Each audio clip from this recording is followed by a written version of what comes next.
Hai semua, kembali lagi bersama saya di Ahmad Sukarizu. Nah, kemarin kan kita habis ready debut nih.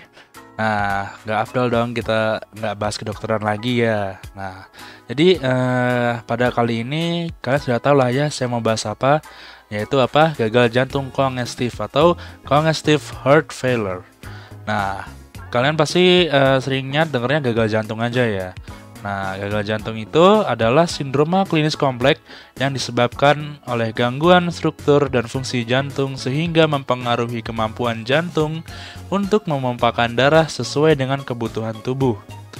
Nah, gagal jantung kongestif sendiri itu adalah keadaan ketika jantung tidak mampu lagi memompahkan darah secukupnya dalam memenuhi kebutuhan sirkulasi tubuh untuk keperluan metabolisme jaringan tubuh pada kondisi tertentu. Sedangkan tekanan pengisian ke dalam jantung masih cukup tinggi. Nah, kalau dianalogikan, ini kondisinya di mana darah itu masih bisa masuk ke dalam jantung, tapi jantung tidak bisa memompahkan darah itu keluar. Nah, sehingga terjadilah penumpukan pada jantung tersebut. Nah, kita bahas nih, kok bisa ya, kok bisa gitu. Nah, jadi pertama gagal jantung kongestif ini dia diuraikan berdasarkan tipe dari gagal jantung kongestifnya itu sendiri, yaitu ada gagal jantung yang akut, ada gagal jantung kronik, gagal jantung kanan, gagal jantung kiri, ada high output heart failure, ada low output heart failure, ada backward heart failure, ada forward heart failure, serta gagal jantung sistolik dan gagal jantung diastolik. Nah, kebanyakan dari gagal jantung kongestif ini itu dimulai dengan kegagalan ventrikel kiri dan dapat berkembang atau menjalar ke ventrikel kanan, sehingga keduanya mengalami kegagalan.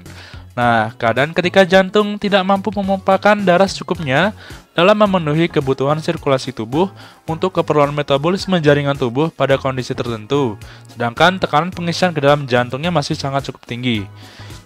Nah, kegagalan ventrikel kiri terjadi karena ketidakmampuan untuk mengeluarkan isinya secara adekuat sehingga menyebabkan terjadinya dilatasi.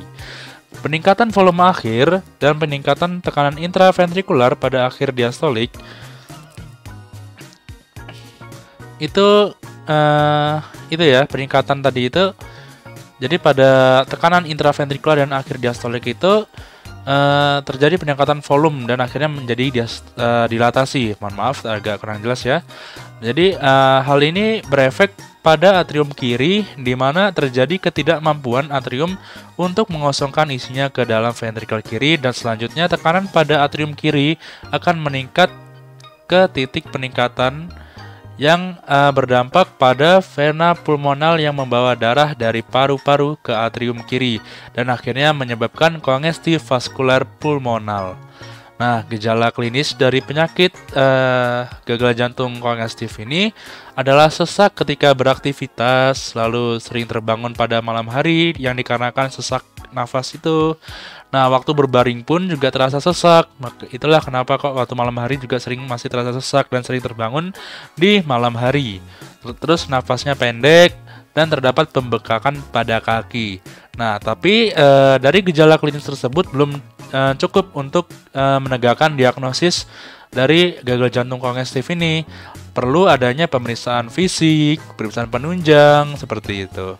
Nah, jadi pada pemeriksaan fisiknya itu apa aja sih? Nah, pemeriksaan fisiknya itu adalah pemeriksaan dada atau pemeriksaan toraks, yaitu ditemukan edem atau kemerahan pada daerah dada. Lalu ada jugular JVP, JVP-nya positif. Ini untuk bahasa-bahasa asing, ini untuk mungkin untuk ditujukan untuk mahasiswa kedokteran atau dokter yang melihat video ini ya. Lalu ada clubbing finger, ada batas jantungnya abnormal, serta pembengkakan pada kaki. Nah, lalu untuk pemeriksaan penunjangnya itu ada ronsen. Ya, kalian sudah pasti pernah mengenalkan ronsen itu bagaimana? Ya, kalau misalnya kalian nggak tahu ronsen itu apa, ini contoh gambarnya. Nah, ini adalah ronsen jantung yang normal. Sudah bisa dilihat ya. Ya, jantungnya besarnya segini nggak terlalu besar. Tapi kalau pada penderita gagal jantung kongestif Ini didapatkan pembesaran jantung alias jantungnya membesar seperti di gambar yang satu ini. Nah, bisa kita lihat bahwa pada gambar yang satu ini jantungnya itu membesar. Karena kenapa kok bisa membesar nih? Ya karena tadi jantungnya selalu menerima darah tapi nggak bisa memompa darahnya keluar. Jadi ujungnya ya otomatis atrium dan ventrikelnya terisi sama darah terus akhirnya membesar seperti itu. Nah, lalu ada nih pemeriksaan penunjang lainnya, ada pemeriksaan EKG, ada pemeriksaan NT-proBNP. Nah, ini untuk datanya. Jadi untuk yang ingin tahu saja, jadi pada pemeriksaan EKG itu terdapat gambaran left bundle branch block dan right bagian kanan juga ya RBBB, serta terdapat gambaran high voltage. Serta pada pemeriksaan NT-proBNP yang dimana nilai normalnya adalah kurang dari 125, tapi malah hasil pemeriksaannya malah justru di atas 500 seperti itu. Nah, lalu setelah terdapat gambaran dilakukan pemeriksaan fisik, penunjang yang seperti itu, nah itu baru bisa ditegakkan sebagai congestive heart failure atau gagal jantung kongestif. Tapi mendiagnosis ini adalah tugasnya para dokter. Jadi tidak boleh kita sebagai mungkin yang apabila ada orang biasa gitu asal mendiagnosis gitu, karena belum tentu gitu. Harus benar-benar orang yang bekerja di tenaga medis, diutamakan seorang dokter seperti itu ya. Bahkan memang tugasnya mendiagnosis itu hanya tugasnya dokter. Nah, lanjut. Jadi saya akan memberikan informasi pengobatan itu hanya untuk digunakan untuk pengetahuan saja. Jadi tidak boleh digunakan untuk pengobatan mandiri. Sekali lagi, untuk pengobatan itu harus boleh dengan resep dokter.